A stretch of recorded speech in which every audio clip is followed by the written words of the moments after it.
Direto da redação, você ouve agora o podcast Outra Visão. Apresentação, Paulo Cunha.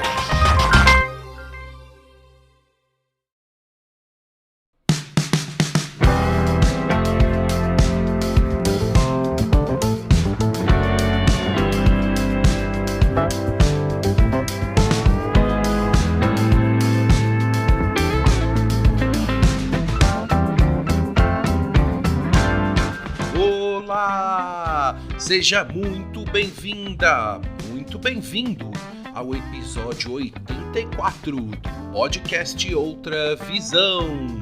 Eu sou o Paulo Cunha, o Paulão, e falo da redação da Outra Visão Comunicação em Belo Horizonte.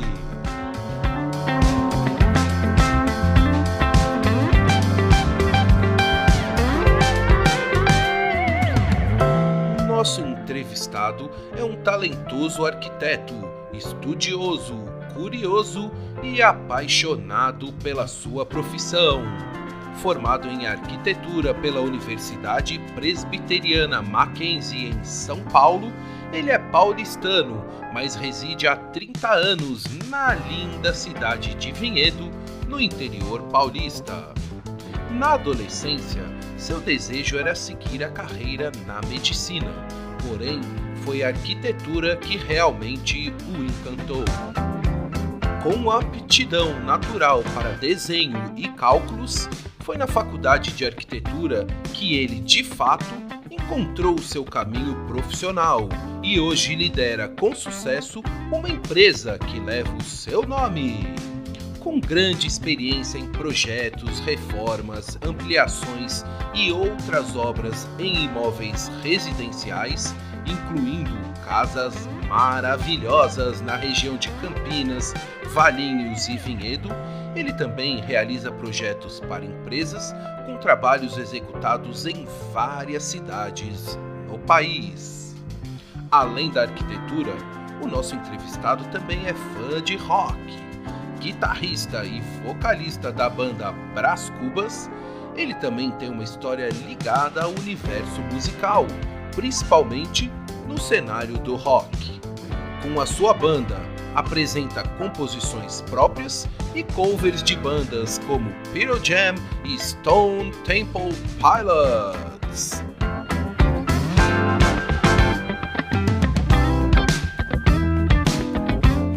Durante a nossa conversa, ele revelou como decidiu escolher a carreira na arquitetura.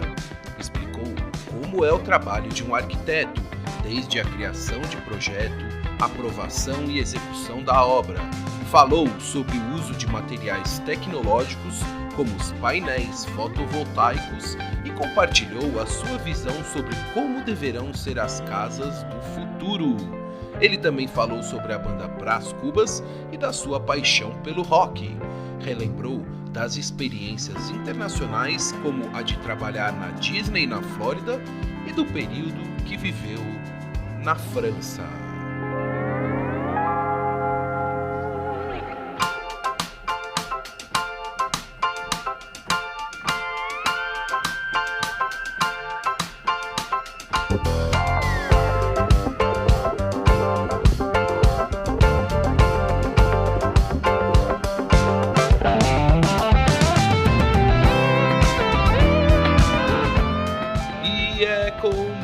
Alegria, já com o projeto aprovado e pronto para executar a obra, que recebemos neste episódio do podcast Outra Visão, Fábio Gramani, o arquiteto Fábio Gramani, o pai do Kenzo, meu amigo de longa data, que eu sei tem muito a nos ensinar e várias histórias para contar.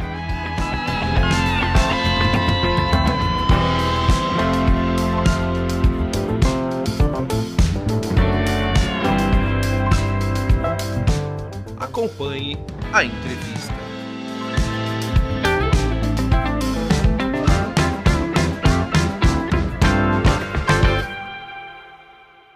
Alô, Fábio Gramani! Tudo bem com você, Fábio? Fala, Paulão, tudo bom? Tudo certinho. Tudo muito bem, Fábio. Seja muito bem-vindo ao podcast Outra Visão. É com muita alegria que eu te recebo para a gente bater um papo bem descontraído. Muito obrigado por aceitar o convite e por prestigiar este podcast. Fábio, eu gostaria de saber de qual cidade você está falando neste dia 18 de outubro de 2021. Estou falando aqui diretamente de Vinhedo, São Paulo, pertinho de Campinas. Ah, cidade de Vinhedo, a bela cidade de Vinhedo. Ô, Fábio, há quantos anos você já vive na cidade de Vinhedo? Você é natural de São Paulo, capital, tô certo? São Paulo, capital, isso. Nasci em São Paulo, estudei grande parte em São Paulo, voltei para a faculdade, mas eu estou em Vinhedo acho que desde os 15 anos, né? Então vão fazer quase 30 anos. Ah, Praticamente 30.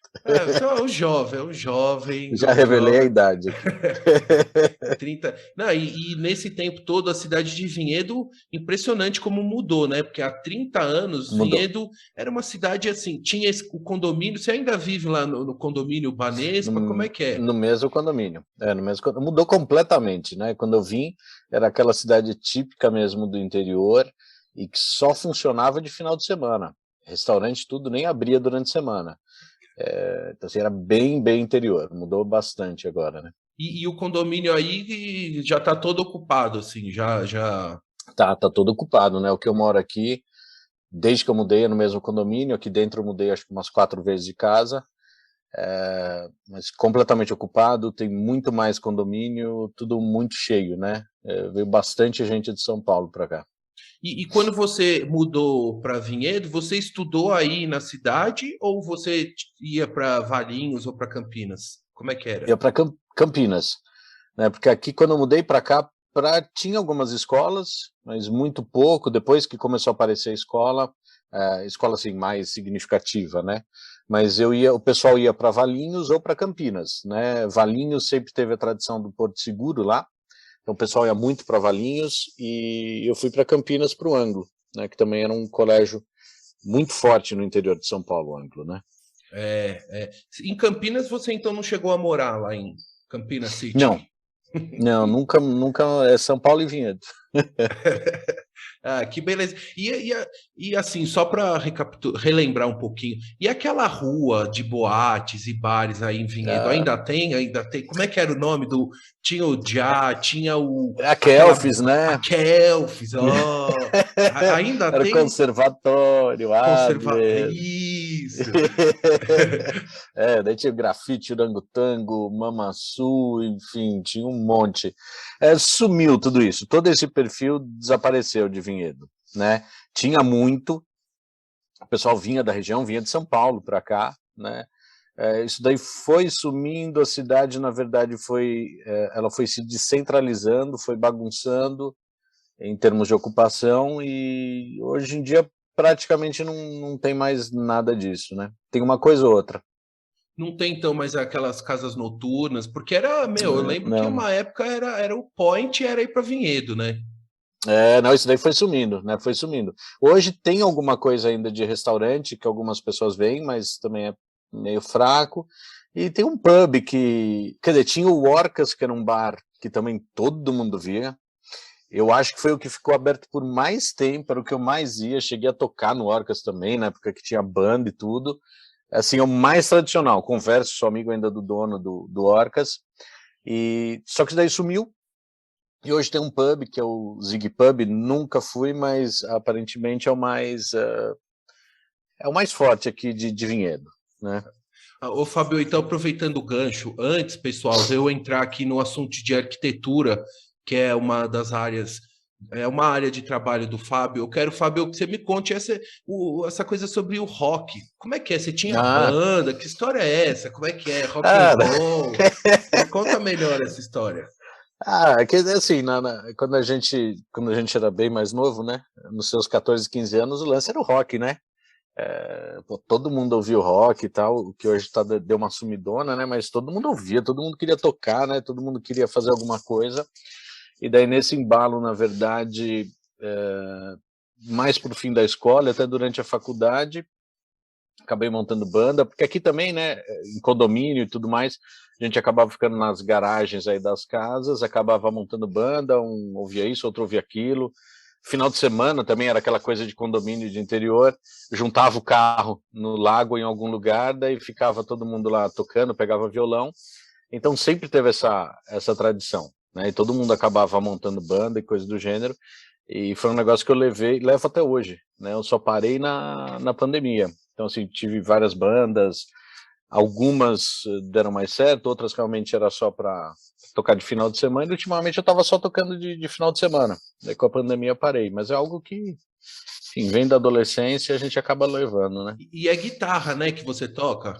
É guitarra e voz, né? Sempre foi guitarra e voz, e daí sempre foi para se divertir, né? Mas ainda vai retomar, né? Já tô falando com o pessoal para a gente retomar aí no ano que vem. Alô, alô, Vinhedo e região, Valinhos e região. Ô, Fábio, qual que é o nome da banda atual? E o que você pode relembrar de algum show, alguma passagem memorável aí dessas suas Ah, sessions? a banda, ela sempre teve, praticamente sempre teve o mesmo nome, né? Que era Brás Cubas. E na verdade veio do emplasto Brás Cubas, né? Que a gente, nas primeiras formações, a gente falava, pô, qual vai ser o nome, qual vai ser o nome? E a história era do emplasto Brás Cubas, sempre chamava a nossa atenção por causa daquele slogan, né? O fim da melancolia. E era a ideia, né, do Brás Cubas, o tipo, ó, eu quero salvar a humanidade, eu quero ser o cara, mas sem esforço, né? E a banda é mais ou menos isso, né? Você fala, eu quero ser o rockstar e só curtindo. E a ideia do Brás Cubas era essa, né? E a música funcionando como um emplasto, do tipo, ó, a gente vai tocar música e é o fim da melancolia, todo mundo se diverte. Então sempre, até no início era emplasto Brás Cubas, daí falava, pô, é muito grande. Daí às vezes chamava só de emplasto, daí depois virou Brás Cubas, e até quando teve as outras formações com outros integrantes, continua sendo Brás Cubas. E eu acho que a parte mais focada aí do negócio foi quando tinha uma formação de Campinas mesmo, que antes era o pessoal de Vinhedo, e a gente tocava mais, tocava bastante em bar, tocava em Guarulhos, e a gente chegou, até da nossa época você vai lembrar, né? A gente chegou a tocar numa casa de show do Gastão, lembra do Gastão da MTV? Uhum. Ele tinha um bar em Florianópolis chamado Célula Bar. E a gente chegou a tocar lá. Então foi bacana, porque, enfim, independente de qualquer coisa do cenário musical, né, pra gente, você fala assim, do Gastão do MTV, né, foi uma referência de rock, né, você fala, pô, legal pra caramba.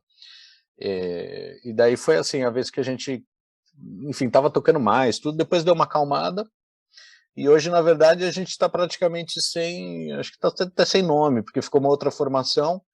A gente parou, depois fez uma outra formação só para a gente tocar em estúdio, né? A gente parou de tocar fora, então a gente nem E, acabou ficando sem nome. e tem alguma coisa assim no Spotify? Tem algum link para ouvir? Como é que é? Não, a gente tinha coisa no... Era MySpace. Lembra? Ah, Acho que teve uma sim. época o MySpace. Aham. Que o MySpace ele era focado em música. Então a gente tinha um MySpace da banda, a gente chegou a gravar algumas músicas, gravou música até no Rio de Janeiro com o Liciel, que era um cara que gravava Detonautas, até se o pessoal pesquisar, Liciel Franco, do estúdio Forest Lab. Agora ele tá com Forest Lab, na época não era. É um estúdio super legal, acho que vale a pena procurar o cara. Então a gente teve o MySpace, mas o MySpace acho que até sumiu, né? Não sei se existe ainda o Foi para o MySpace. espaço, o MySpace foi para o Foi, espaço. é verdade. Ô, Fábio, mas e assim, a questão da banda, então você se envolveu mesmo, assim, tá envolvido assim, em paralelo com o seu trabalho, você tá sempre pensando, articulando, estudando música e compondo também. As músicas são autorais ou vocês também tocam de outras bandas? Como é que é? Na época que a gente estava tocando mais, né? Que foi essa época do MySpace e tudo mais, a gente tocava bastante. E o foco era autoral. Então, normalmente a gente fazia metade da apresentação autoral, metade cover, né? E hoje não, hoje ele é só por distração. Então é só cover, toca o que quer. Quase todo mundo da banda gosta da época dos anos 90, né? Que é o grunge e o rock mais antigo. Mas hoje é só para ter uma válvula de escape aí, né? Não envelhecer tanto, envelhecer menos. Mas fala qual uma das bandas aí que é a favorita da turma da banda? Acho que é sempre o Pearl Jam, né? Tem os grunge da vida, mas o Pearl Jam acho que é acho que é a grande preferida, né, de todo mundo aí dos anos 90. Aí. Que legal. Pessoal, então agora, Fábio, vamos sair dos palcos, dos estúdios e vamos para a prancheta, né? Para o Porque dá dinheiro, AutoCAD. né? Para o AutoCAD, prancheta, lapiseira. Eu nem sei mais se você usa prancheta, lapiseira, é tudo no computador. Mas eu queria que você contasse um pouco da sua carreira como arquiteto. Eu lembro da época da escola, a gente estudou juntos, você sempre gostou de desenhar, era estudioso, caprichoso. Fábio, me conta, como é que nasceu essa sua paixão pela arquitetura? Tem alguém que te influenciou? Alguém da sua família que já trabalhava nessa área? Enfim, como é que foi essa sua iniciação assim na arquitetura? Então, a arquitetura, ela veio um pouquinho disso que você até comentou, né? Sempre teve, eu sempre fazia desenho, né? Sempre estava focando em desenho. Nunca fui, não sou um grande desenhista, né? Mas sempre tive uma certa habilidade para isso, né? Para se expressar através de desenho, e tal. Sempre achei interessante, né? Então acho que as primeiras coisas vieram daí, né? E aquelas coisas de família, né? Os pais sempre olhando, você desenha bem, então vai para arquitetura, né? Então todo mundo, né? Que olha alguém que tem uma certa habilidade com desenho, não precisa ser nenhum super ultra desenhista, mas sempre relaciona a arquitetura. Então, na verdade, os primeiros pensamentos vieram daí. Não era o foco inicial. Na verdade, tinha esses comentários, mas não era algo que... E até quando eu vim para Vinhedo, né, por ter muito condomínio, não sei o quê, então todo mundo fazia essa relação de novo com a arquitetura. Mas não era o meu foco como um desejo profissional, né? O desejo profissional, ele era a medicina. Então, assim, eu sempre falava, não, vou fazer medicina, mas, na verdade, no último ano aí do colegial, que eu acabei indo para arquitetura mesmo, né? Você chegou a tentar ir para medicina, chegou a prestar ou não? Já realmente... Não. Foi direto para arquitetura, na verdade, já por causa de ter esse pensamento, mas ser algo extremamente vago, mas acho que foi na última semana, ou 15 dias antes da inscrição para o vestibular, né? Você está lá naquele terceiro ano, não sabe o que fazer, né? Enfim.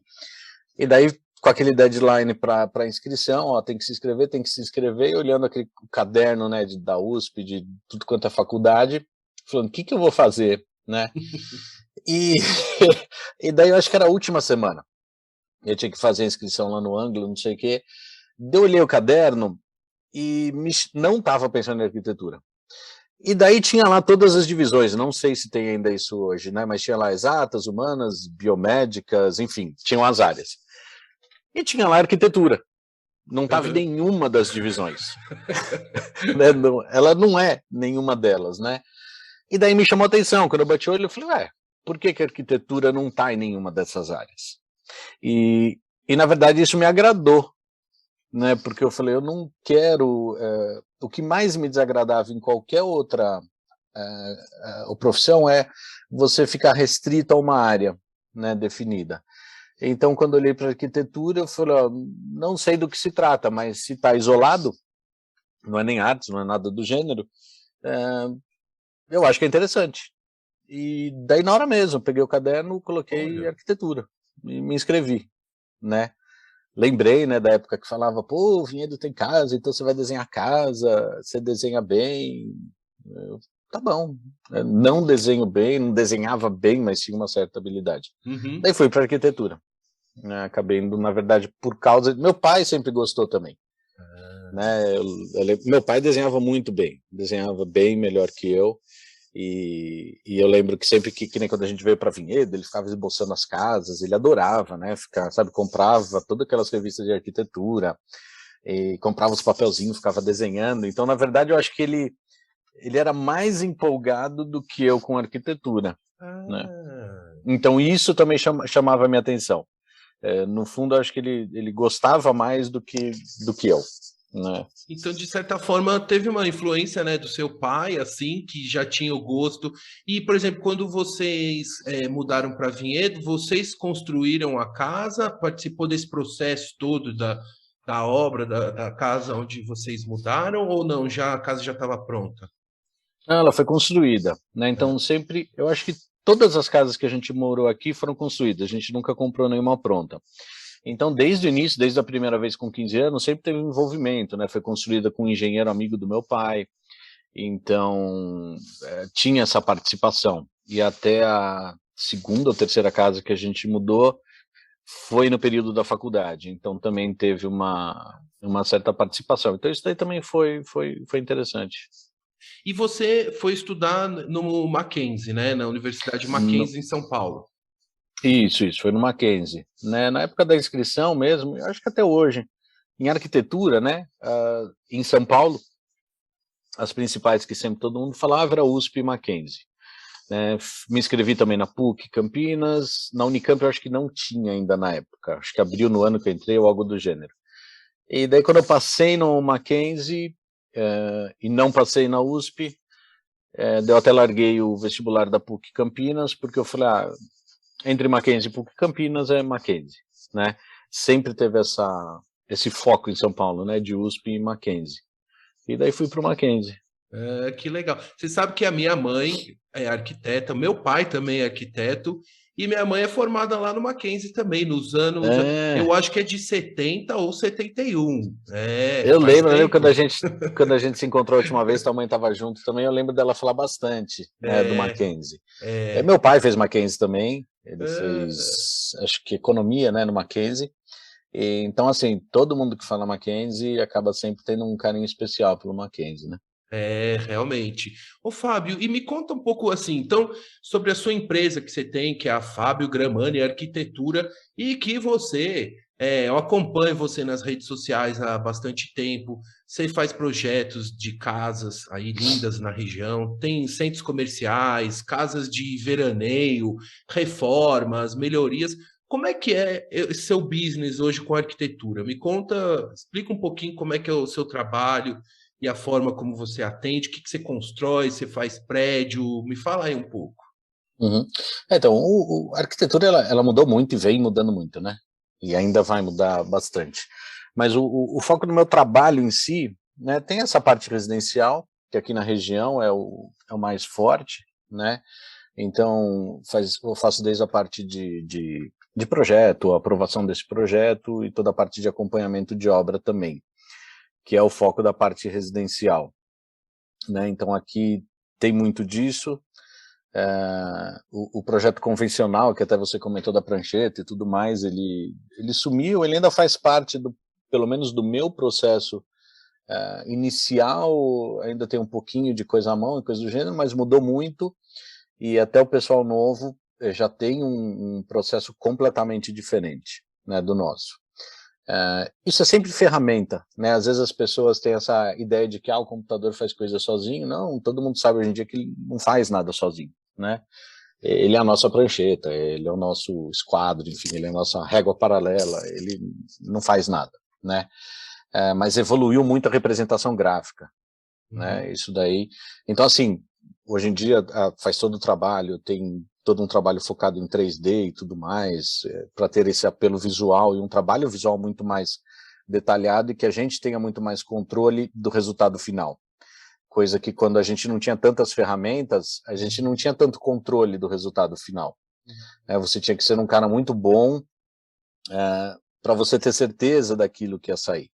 E nem sempre você conseguia expressar isso para o cliente, né?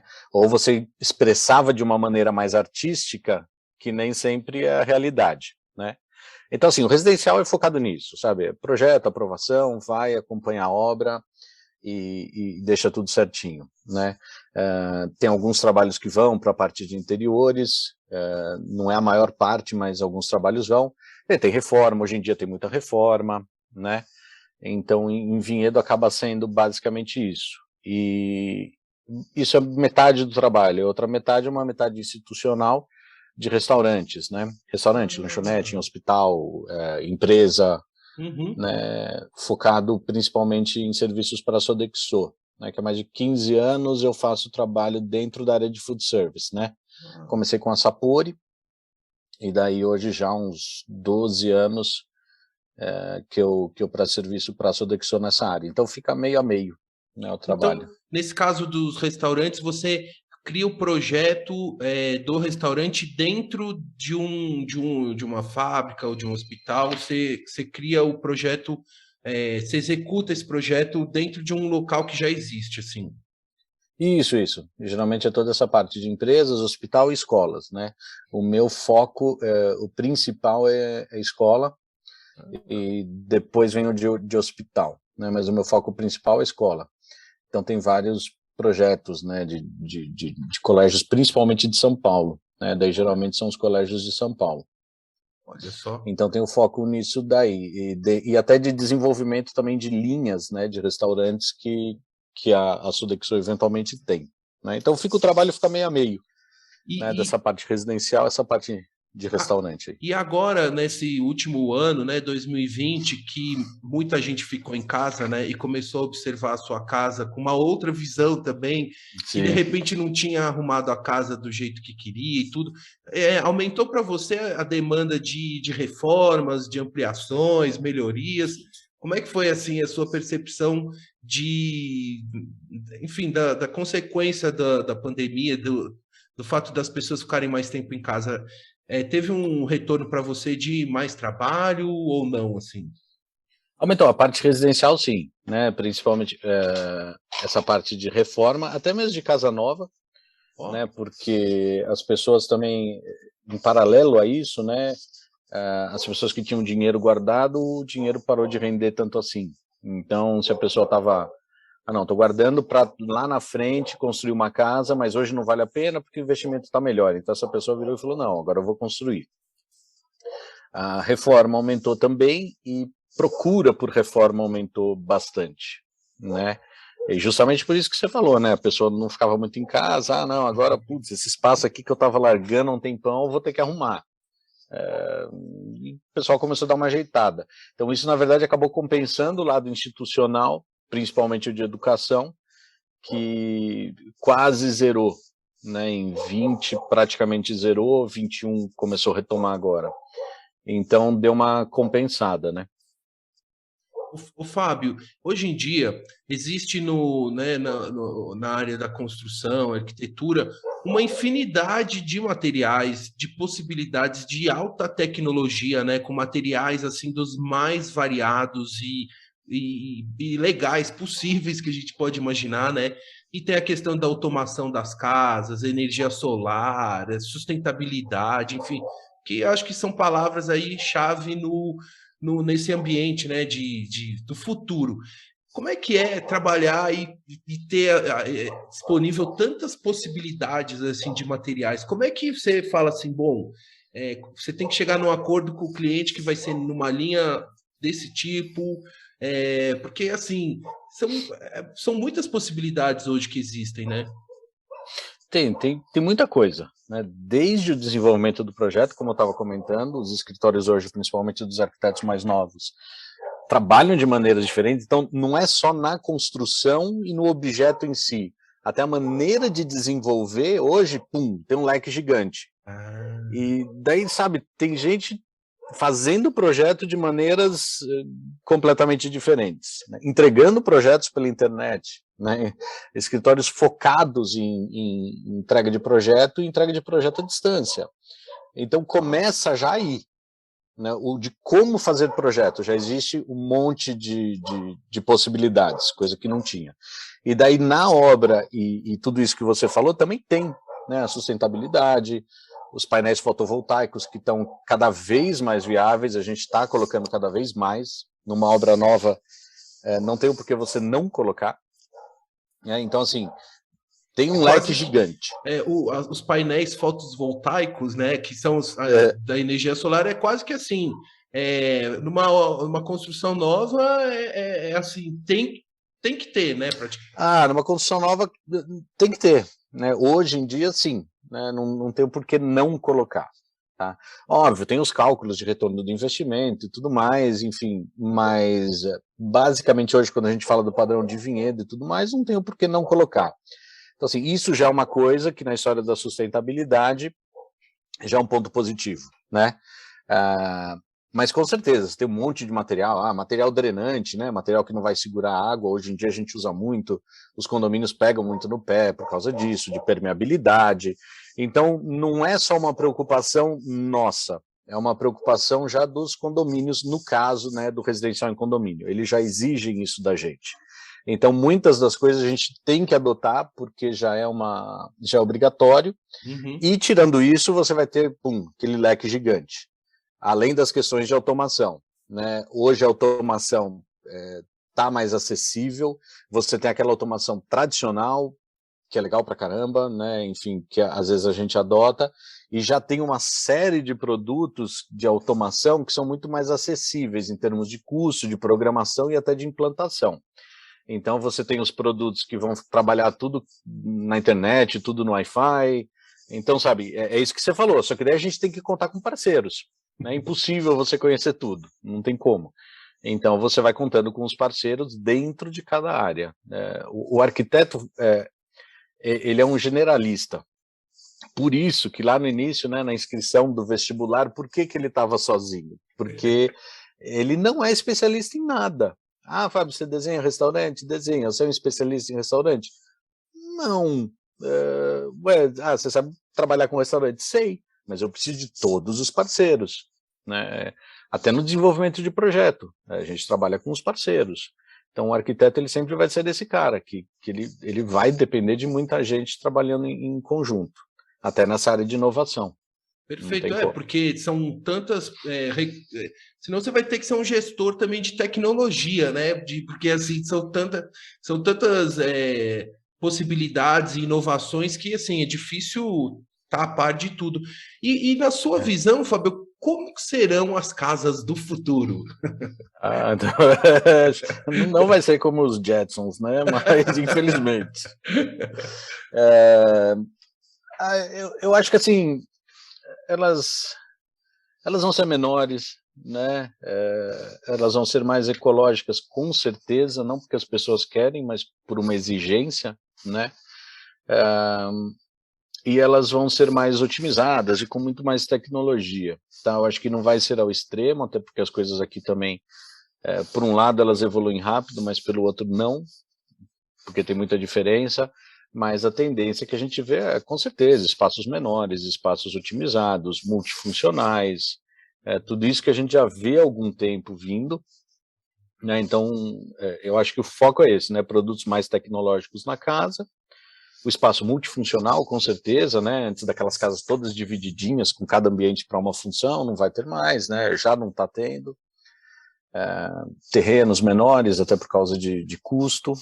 E essa parte da ecologia, o que a gente está falando é principalmente, né, de drenagem urbana e da parte de captação de energias alternativas. Se você na sua casa já garantir que você tem uma permeabilidade alta, né, que você não colocou piso em volta de tudo, não colocou coisa em volta de tudo, e você, por exemplo, colocar o painel fotovoltaico, para uma residência já está excelente. Não precisa mais do que isso. Então, com certeza, as casas vão para esse caminho aí. E na parte comercial, assim, quais são as inovações que você vê, assim, que você já fez projeto, né, como falou, de restaurantes e também de centros comerciais? Tem também alguma tendência aí ainda mais com essa questão da pandemia, né, que tem que melhorar a circulação do ar, né, porque... Sim. Enfim, isso tudo envolve esse projeto arquitetônico, né? Sim, sim. Essa parte de iluminação e ventilação vai ser cada vez mais... Hoje a gente já usa muito mais vidro. Mesmo a minha casa, por exemplo, é quase só vidro, né? Óbvio, você tem que ter as preocupações em volta para que isso não aqueça, coisa do gênero. Então, assim, iluminação e ventilação estão ligadas, né? A ventilação vai ser uma preocupação cada vez maior, né? Você tentar, no comercial, ter menos espaços fechados.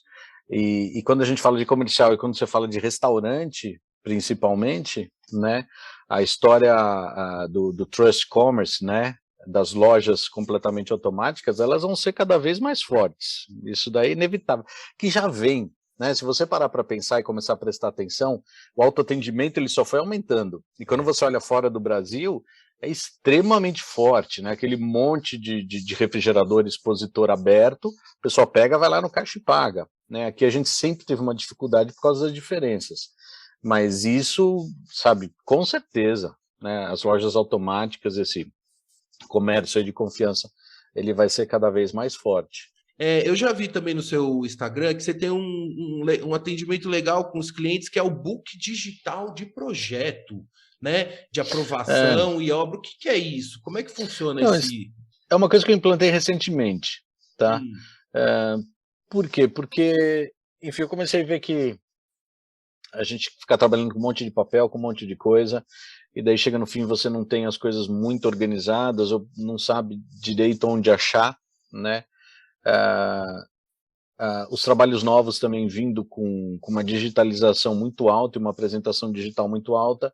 E quando eu comecei, recentemente, isso daí foi agora na pandemia, né? Eu comecei a pensar, eu falei, pô, a gente tem um baita de um trabalho digital, um trabalho que está todo no computador, é, por que não manter isso até o final, né? E então eu comecei a fazer alguns testes. E quando a gente tem um trabalho maior que envolve um projeto e uma obra, todo junto, viabiliza, né, a utilização disso.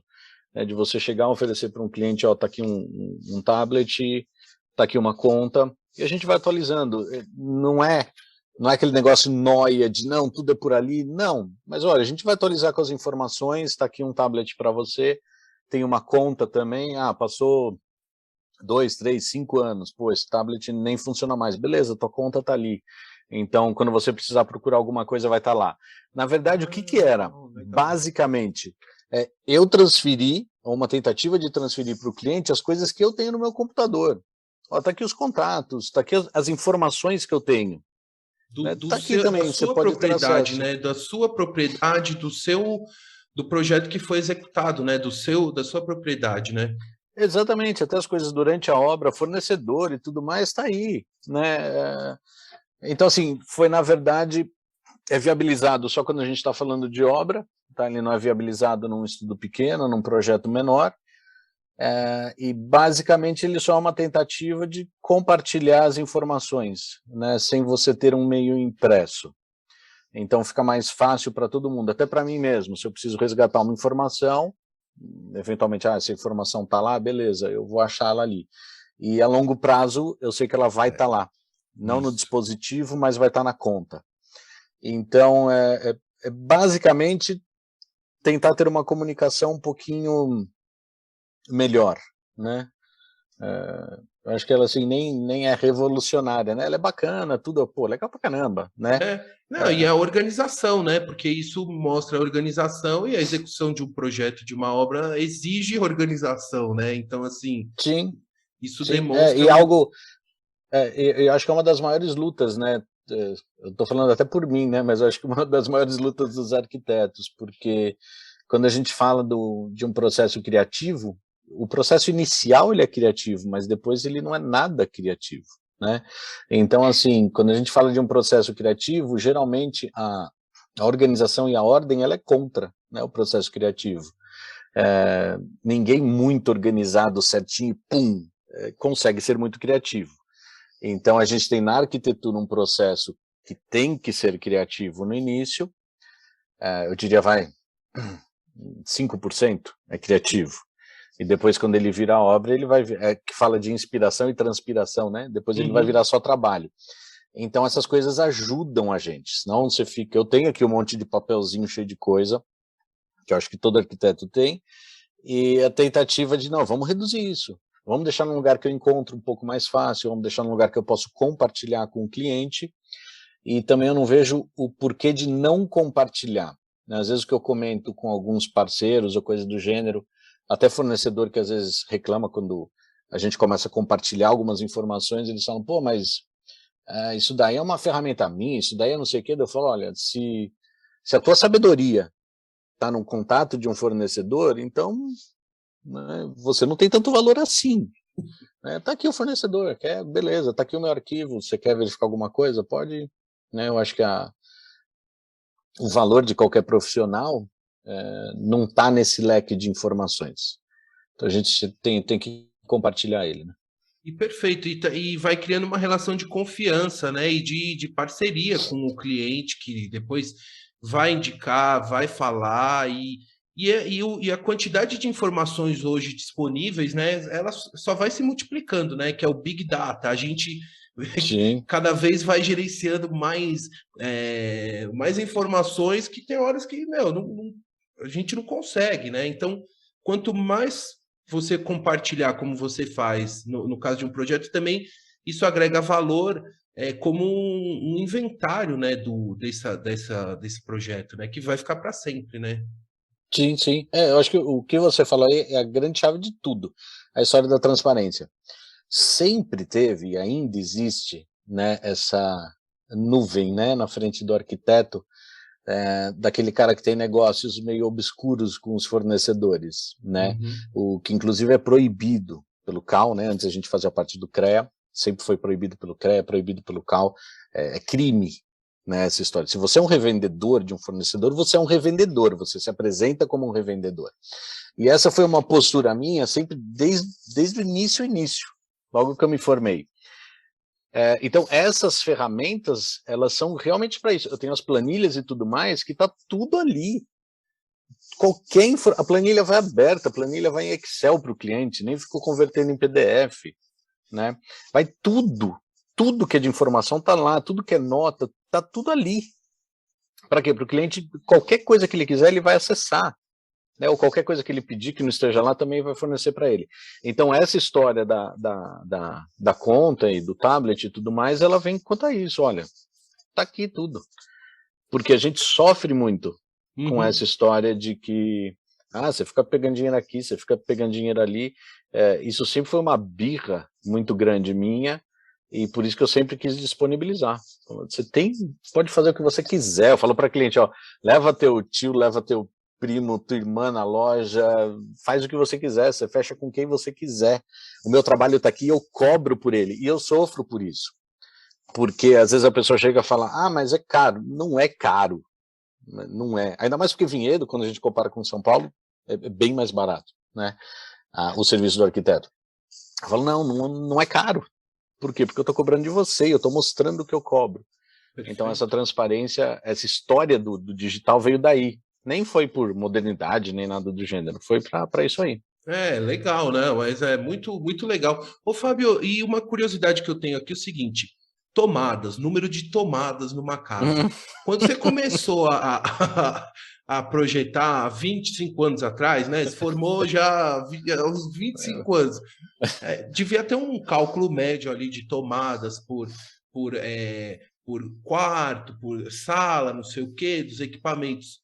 Só que hoje em dia, numa casa nova assim que você projeta, quantas tomadas assim tem que ter numa Ah, casa assim? Como é que funciona? Porque recentemente eu fiz uma reforma na minha casa, eu enchi de tomada lá, mas coloquei mais um sim, monte sim, assim. sim.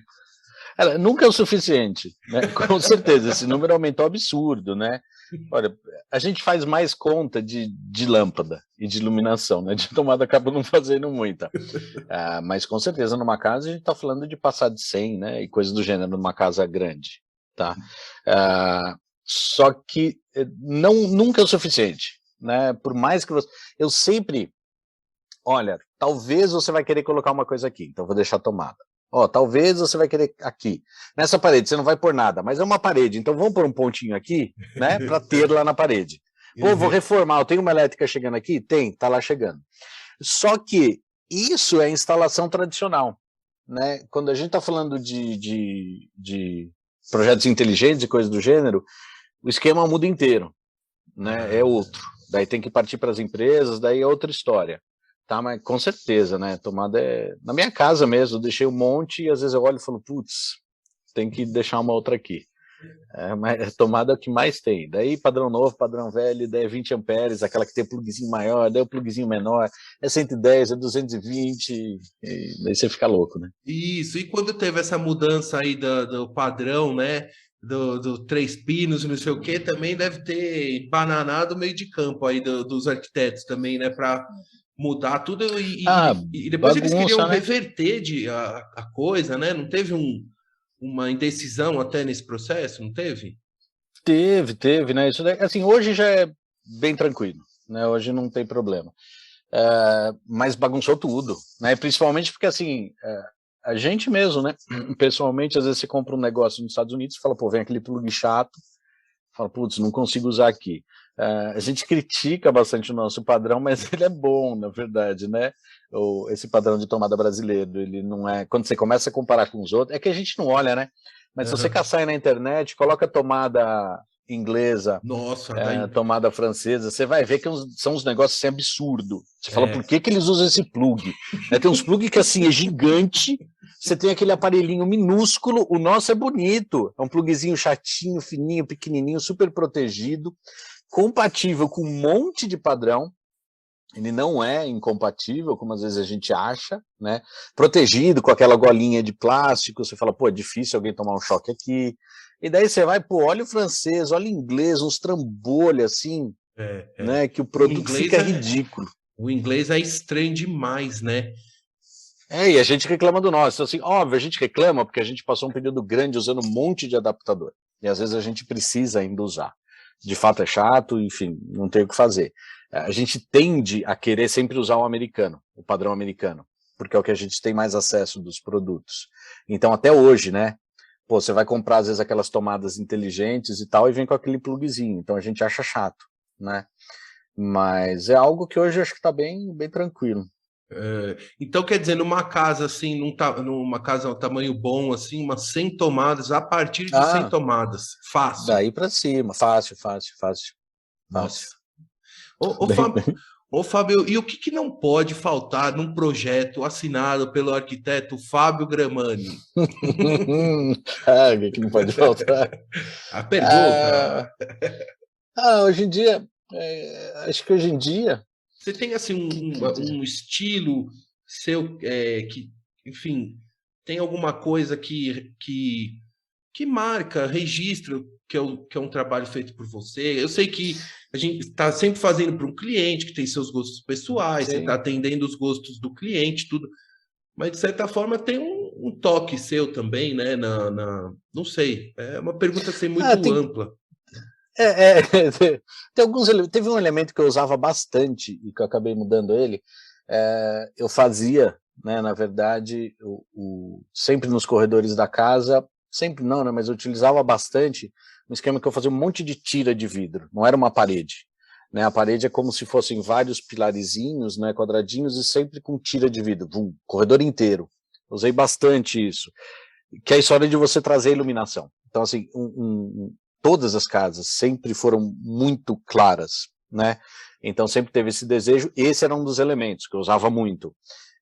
E hoje eu uso muito um outro que é um vidro chamado de Channel Glass, até se o pessoal pesquisar, acabei usando agora nos corredores, tem no meu Instagram, postagem de uma casa recente que eu utilizei, e que na verdade ele veio substituindo esse elementinho que eu usava nos corredores, principalmente para clarear a casa, e deixar esses ambientes menos monótonos. Mas eu acho que um foco meu sempre foi, uma vez que eu vi, eu acho que foi um arquiteto comentando uma vez numa palestra, em que ele falou, não só arquitetura, mas como tudo, né, na vida da gente, você nunca pode ver um objeto ou uma arquitetura por inteiro quando você bate o olho nela, né?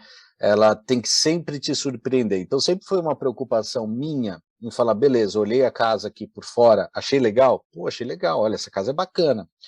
Ela não pode se resumir a isso. Então você entrou, ela tem que ter coisas que você não esperava. Podem ser coisas simples, né? Como, por exemplo, esse elemento. O cara chega no corredor da casa, opa, eu não esperava encontrar isso.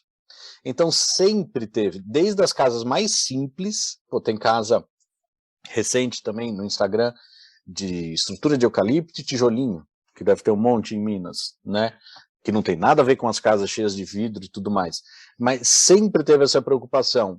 Qual que vai ser a surpresa que eu vou deixar, mesmo que simples, em cada ambiente que a pessoa entrar? A pessoa entrou ali e fala, pô, não esperava isso, né? E o corredor sempre foi um elemento legal para isso. Porque você fala, ninguém espera nada dele. E ele tem que estar lá, né? Então, assim, por que não tratar ele de uma maneira mais inteligente, ecologicamente mais eficiente, com uma iluminação, com alguma coisa do gênero? Então, acho que o foco principal sempre foi esse, né? A preocupação de você ter as surpresas. Até para você não cansar, né, da sua casa. Muito legal, muito legal. Então tem esse toque, é o toque do arquiteto, do que tem uma outra visão, uma outra percepção, né, de como se pode criar um ambiente mais aconchegante, melhor para quem vai viver ali, né, ou que vai passar por lá, né? Sim, sim, o foco é sempre, a casa é do cliente, né?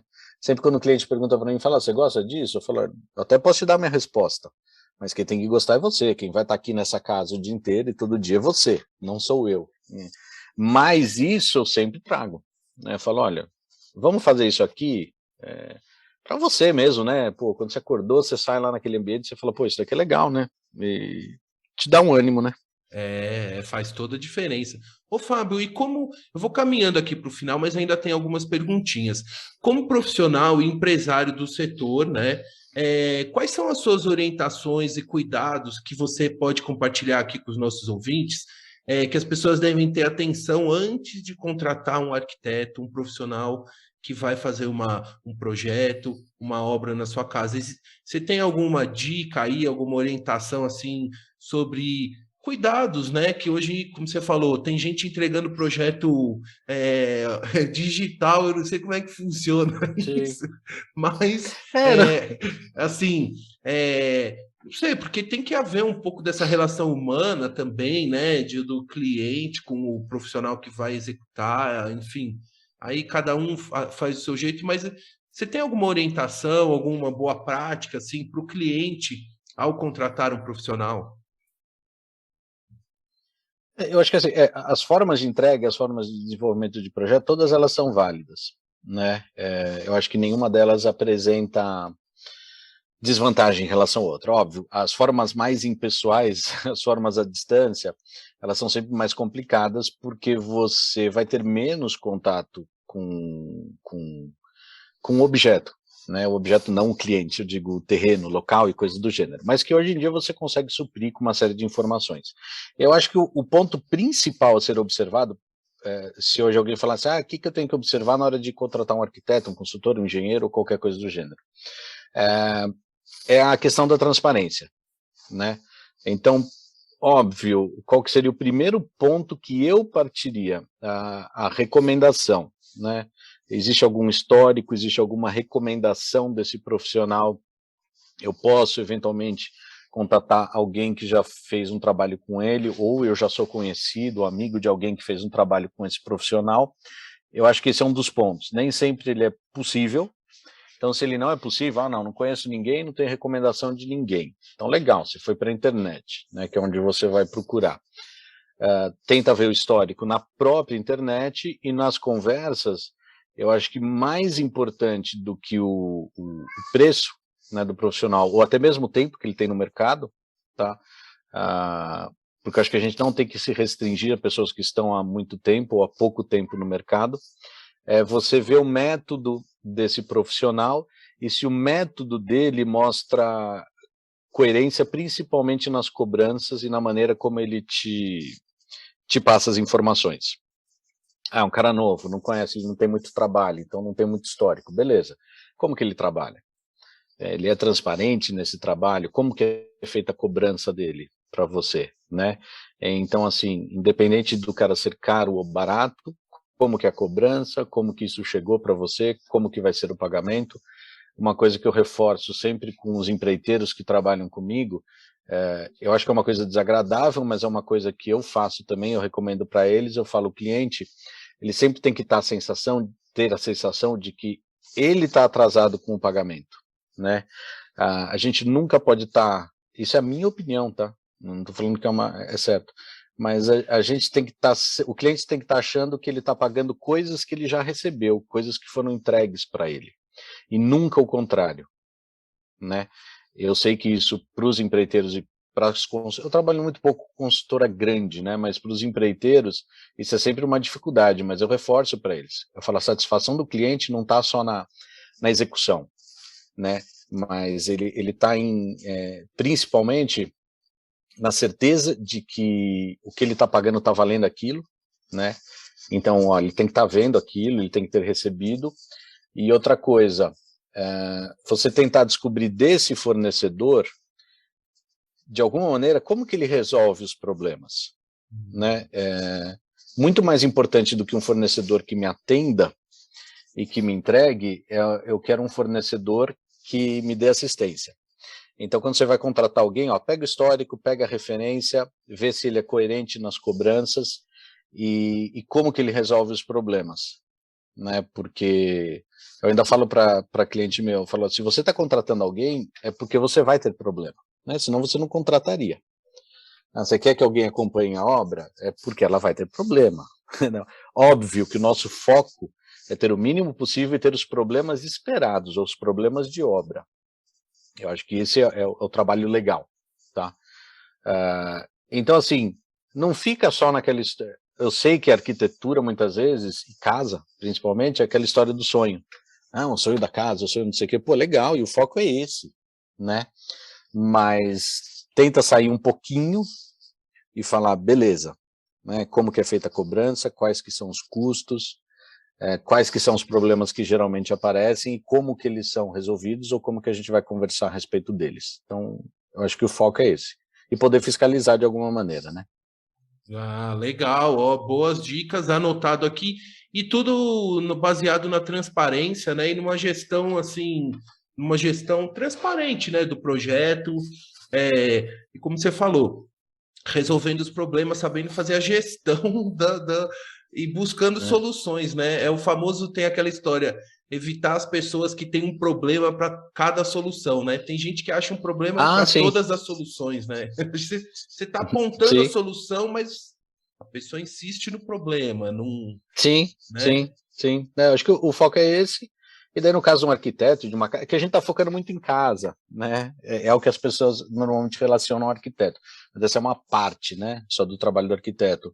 Mas, pô, no caso de uma casa, sabe? Conversa com o arquiteto, até antes de comprar o terreno, já explica para ele o que você quer. Não importa se você vai fazer com ele ou não. Já chega para ele e fala, olha, tô vendo, tô com seu contato, não sei o que, tô vendo terreno, vamos lá dar uma olhada comigo? Gostei disso. O que você acha? Pega a opinião dele, né? É importante, porque às vezes não vai caber aquilo que você quer, ou não dá para fazer do jeito que você quer, ou vai ser muito difícil. Então, assim, envolve o arquiteto, o consultor ou o engenheiro já desde o momento inicial da sua decisão. Às vezes até quando a pessoa vai no condomínio, num bairro, que você acha desse bairro? O que você acha desse condomínio? O acesso, as vias... O arquiteto, geralmente, na sua grande maioria, ele tem a formação de urbanista. Até o Petinati, outro dia, postou uma coisa acho que foi no Instagram. Eu não lembro como era exatamente, mas ele falou assim, é engraçado, né, que o arquiteto, ele tem que entender de urbanismo, né, ele tem que entender de desenho de cidade, e ao mesmo tempo ele tem que entender como que era mesmo? Se a tinta ou se a cor do armário está na paleta de cores do não sei o quê. Né? Então é muito disso, você fala, peraí, né? Não dá para entender de tudo, mas envolve ele em todas as etapas. E envolve, não importa se você vai fechar com ele ou não, acho que aí já é um teste. Perfeito. O cara vai te atender, sabendo que talvez você não feche com ele? Sim, atende, por que não? A gente precisa desse tipo de ajuda. Eu acho que aí já é um teste. Ô, Fábio, eu falei com a Raquel, a minha esposa, que quando ganhar na Mega Sena, e aí que um dia eu vou construir uma casa, embora eu tenha meu apartamento, que eu adoro tudo, mas eu já falei que eu já escolhi o arquiteto, viu? Que vai ser você, viu, Fábio? E daí você chama o Petit para fazer interiores, ó, ele mexe bastante com interiores, ele é chique, hein, Paulo? O Petit, vou ligar para ele, inclusive em breve vou chamar o Petit aqui para o podcast. Mas, Fábio, sabe que agora numa casa, o meu sonho, aí eu queria te perguntar o seguinte: você já projetou ou construiu piscinas? Como é que é coisa de piscina em casa? Porque também tem que ter um terreno adequado, deve ter muitas variáveis aí. Mas estou falando assim, uma piscina bacana, 20 metros, 25, não piscina não banheira, não estou falando de banheira, estou falando de uma piscina para dar umas braçadas mesmo. A gente faz muita banheira, né? Não, a piscina ela é a cereja do bolo, né? Ainda mais quando a gente fala aqui de vinhedo e tudo mais, é quase impossível de você falar. A minha não tem piscina, mas é a questão da Mega Sena aí, né? É o mesmo problema. Tem que ter, né? A partir de um certo porte, a casa ela não é só não é só uma área de lazer, de convivência da casa, às vezes as coisas giram em torno dela, e visualmente ela é muito importante, né, para a composição da casa. Mas a piscina tem uma infinidade de coisas. Eu lembro a primeira vez há muito tempo que eu fui fazer uma piscina com borda infinita, e na verdade era uma piscina que era um espelho, né? Ela não tem aquela margenzinha dela, na verdade o nível de água fica junto com o piso. Então você olha, você só vê aquele bum, sai aquele espelho, né? Daí eu lembro que eu fui numa casa na Quintas da Baronesa, e daí tinha esse espelho, foi logo que eu me formei, né? E daí eu ficava olhando, eu falei, como que o cara faz isso? Né? Porque quando você olha, você fala, beleza. Daí você fala, tá, e como que eu vou construir isso? Daí eu lembro que eu consegui o contato do engenheiro hidráulico que fez essa obra e que fez essa piscina. E deu na cara de pau, liguei para ele. Né? Daí eu falei, você fez tal piscina? Dele eu fiz, não sei o quê. Daí eu falei, como que você faz? Para ela ficar no nível ali. Acho que ele ia achar um retardado, né? Falou, não é possível. Daí, como assim? Não, eu coloco a calha, daí capta lá. Eu falei, mas como que você faz? Porque o que me intrigava? Eu falava, como que você faz a piscina transbordar? Porque ela tem que transbordar. Ele falou, não, tem o tanque. Eu falei, que tanque? Ele falou, porque não era uma piscina de borda infinita que a gente vê. A de borda infinita também precisa desse tanque. Ele falou, tem um reservatório de água escondido embaixo lá da terra, daí eu pego esse reservatório, jogo para a piscina e ele vai fazer a piscina transbordar. Dessa água que transbordou vai para o reservatório e fica circulando. Ele falou, mas você precisa do excedente de água. E era algo que não passava na minha cabeça. Eu falei, putz, é isso, a borda infinita é isso. É que às vezes a borda infinita ela cai num coxo, esse coxo é o reservatório. Se você não tem esse coxo, você tem que fazer de algum jeito. Daí teve numa casa que eu fiz uma piscina com uma prainha, ela não tinha borda infinita, mas ela ficava transbordando. Daí eu fiz o reservatório e esse reservatório jogava água para um muro que tinha no fundo da casa, que era todo iluminado de pedrinha, da água transbordava pelo muro e voltava. Então assim, você começa a viajar com a piscina, mas tem alguns detalhes que você fica olhando e você fala, como que faz isso? Né? E daí você tem... em tudo é assim, né? Mas na arquitetura você tem que ter a cara de pau, chegar pro cara e falar, como que você fez isso? Quem que é o fornecedor que fez isso para você? E nessa hora que você vê o profissional legal também, fala! Eu tinha um professor da faculdade que falava assim, não existe concorrência. Ele falou, eu quero que vocês saiam daqui e, pô, se um dia eu perder um projeto para algum de vocês, eu vou achar legal. Ele falou, tá todo mundo aí na mesma. Ele falou, por que eu vou ficar escondendo coisa de vocês? Não vou passar isso para você, porque daí de repente você pode fazer lá na frente e eu vou perder um projeto. Não! Quanto mais gente boa tiver aí, e mais gente tiver acesso à informação, mais legal, né? O cara ainda me explicou, ele achou meio estranho quando eu liguei para ele, mas ele explicou. Teve um episódio de um arquiteto espanhol, Carlos Ferrater. A gente fica na arquitetura, né, com esse monte de livro, não sei o quê, e a gente fica sonhando, vê aqueles caras da Europa, Estados Unidos, e fala, putz, animal pra caramba isso daqui. E tinha esse arquiteto, Carlos Ferrater, que eu gosto bastante, ele faz muita casa lá no Mediterrâneo e tal, e ele tinha umas casas tudo com uns frisinhos, assim, né? Eram umas paredes inteiras brancas e com frisinho. E daí eu olhava o livro e eu falei, putz, como que o cara faz isso? Né? Na minha ingenuidade, eu também era logo que eu me formei. Eu falei, vou mandar um e-mail. Abriu a internet, abriu o site do cara, como que você faz esses frisos na parede? Eu falei, ele nunca vai responder para mim. Ele respondeu, veio o e-mail do cara mesmo, do Carlos Ferrater. Ele falou, olha, na verdade não são frisos, mas na verdade essa parede ela não é feita com massa, ela é feita com tijolo de proporção, ele falou, específica, que a fábrica faz para mim, né? Com uma lama, um barro, que veio da região de Ibiza, lá de Maiorca e tudo mais. Ele falou, porque ele é um barro já claro, né, ele é quase branco, ele faz uma proporção bem comprida, assim, o tijolo. Ele falou, a gente assenta esse tijolo, deixando só o friso da horizontal e junta os topos. E a parede é feita com esse tijolo. E já fica desse jeito. Eu falei, pô, animal, né? Não tenho como fazer isso aqui. Então, assim, eu testei em umas obras fazer uns frisos, né? O empreiteiro queria me matar. Mas foi uma experiência válida, né? Eu achei que foi legal pra caramba. Não foi pra frente, porque eu tinha que fazer nos frisos e não dava certo. Mas são alguns episódios desses que você fala, pô, vem entrar em contato com um arquiteto desse. Que legal. E ele respondeu. Que legal. E por isso também que sempre que me perguntam, eu respondo, porque, sabe, eu lembro, né, da sensação que eu tive quando abri e-mail e tinha a resposta do cara. Uau, uau. Né? Então, isso eu acho que é bacana. E da sua proatividade, né? Em ir atrás, em perguntar, porque eu acho que é isso mesmo. Não ter medo de perguntar, claro, de uma forma educada e assim, com um approach correto, né? Mas o não já é certeza, né? O famoso assim, o não a gente já sabe que pode não chegar a nada, mas você também amplia. Ô, Fábio, agora é o seguinte, como é que as pessoas, os nossos ouvintes aqui, que quiserem construir casa com piscina, com churrasqueira, com muitas tomadas, entendeu? Tomada até na piscina.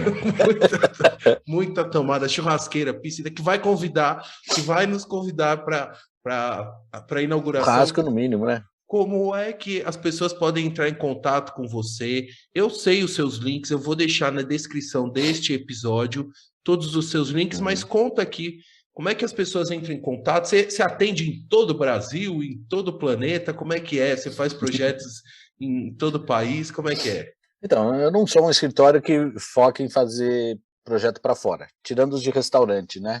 Que os de restaurante, eles são no Brasil inteiro. Os residenciais geralmente acabam ficando aqui na região, São Paulo, enfim, por aqui, né?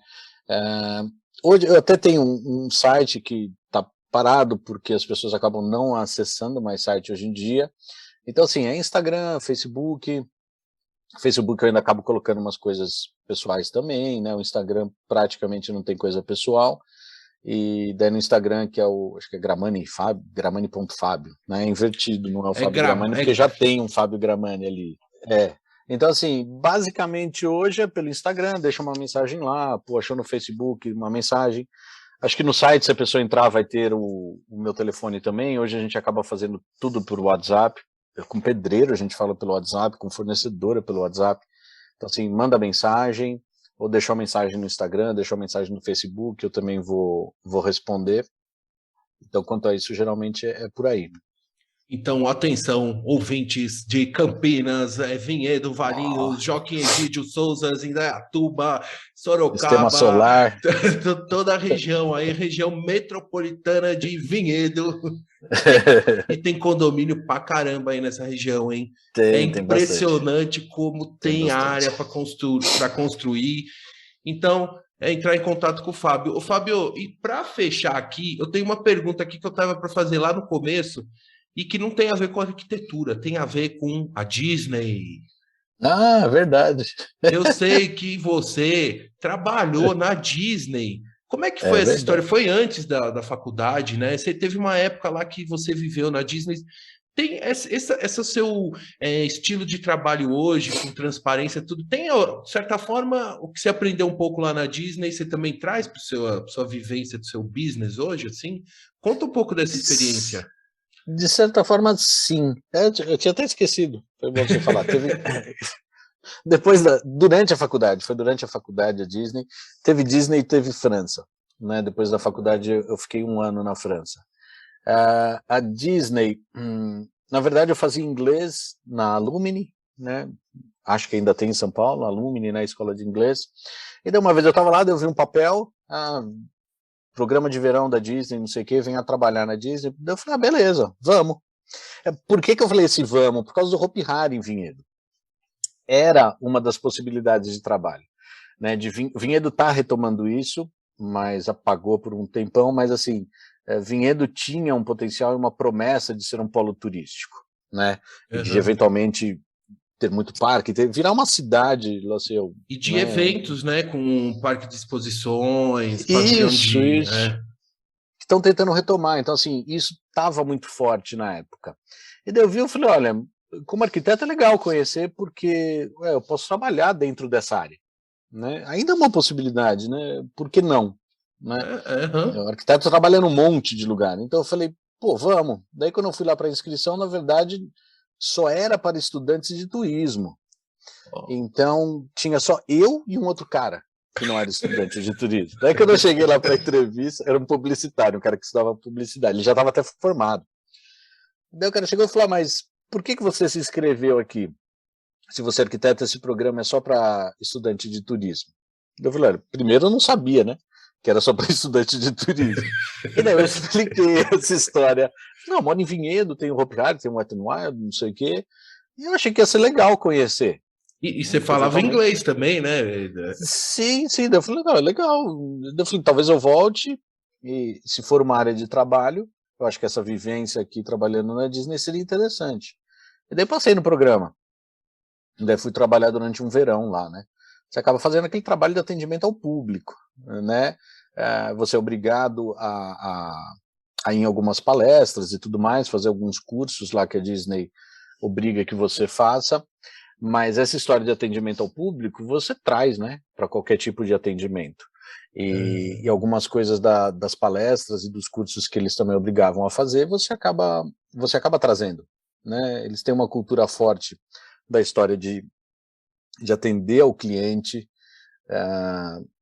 independente das coisas que você vai ter que fazer por trás para ter esse atendimento, né? Não é aquela coisa de você, vai fazer tudo? Não, mas você tem que dar um retorno para o cliente. Eles tinham muito essa filosofia, né? Que você acaba trazendo, né? E principalmente por você ver toda a parte de trás de um parque, que na verdade vive só da imagem, eu acho que é o ponto que mais choca e que é legal quanto à arquitetura, porque você vê a infraestrutura e o trabalho que você tem que fazer para que você chegue naquele resultado visual que você quer, né? Então eu prestava muita atenção nisso, e prestava atenção, como que o cara fez isso, como que o cara fez aquilo, né? Então isso na arquitetura você acaba trazendo, com certeza. Que legal. E depois você falou que viveu na França 1 ano, e aí tem alguma coisa a ver com arquitetura também, porque a França também é uma referência aí em projetos, Sim. em tanta coisa bacana, né? Daí quando eu me formei, acabei decidindo ir para a França justamente por causa da arquitetura. Na época, isso daí foi ano 2000, a maior parte dos arquitetos que a gente acabava vendo em revista, livro e tudo mais, eram franceses, né? Tinha o Portzamparc, que fez trabalho aqui no Brasil também, que é até casado com uma brasileira, o Jean Nouvel, vários outros, né? Que eram franceses e sempre tinham nos livros. E daí eu acabei decidindo ir para lá, né? Não falava nada de francês, né? Absolutamente nada. Então fui lá para estudar também, e eu sempre tirava final de semana para conhecer alguma obra ou algum arquiteto que eu achava interessante. Então eu saí rodando tudo lá em volta e conhecendo tudo que era obra que eu gostava. Isso daí ajudou bastante, né? Na verdade é você ter uma visão, porque a gente pensa em Europa, daí você fala, é tudo coisa antiga, não sei o quê, e é o oposto, né? Na verdade você vê que tudo que está fazendo sucesso lá é coisa assim extremamente arrojada. E a gente às vezes aqui tem aquela mente de, não, vou fazer isso daqui clássico. Não tenho nada contra, é super legal, é bonito, né? Mas quando você vai lá, você fala, peraí, né? Não é o foco dos caras. Mas conhecer as obras, eu acho que foi muito importante, né? Foto engana muito. Não, e você vai lá em Paris, lá no La Défense, né? Aquelas, né? Sim. Que é absolutamente, parece que está em outra cidade, né? Assim, porque é uma Paris toda moderna, né? Aquele, enfim, tudo diferentão, né? É bem legal, é bem legal. Fábio, que legal. Gostaria de ficar ainda muito mais tempo conversando, mas a gente vai conversar na casa, né? Um dia, quem sabe, na piscina, na casa na nova aí, ó. Várias casas, né? Várias. Fábio, então, quero ir finalizando aqui, agradecendo muito a você pelo carinho, pela confiança, por dedicar um pouco do seu tempo para conversar comigo.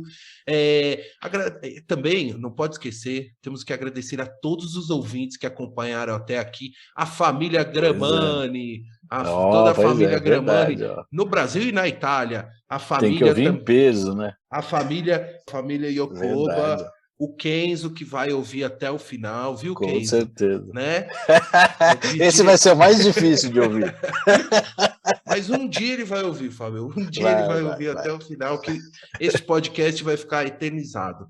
Então, Fábio, eu gostaria de agradecer muito, viu, o carinho, e pedir para a gente fechar realmente essa história, concluir essa obra, esse projeto, você deixar um recado final para os nossos ouvintes.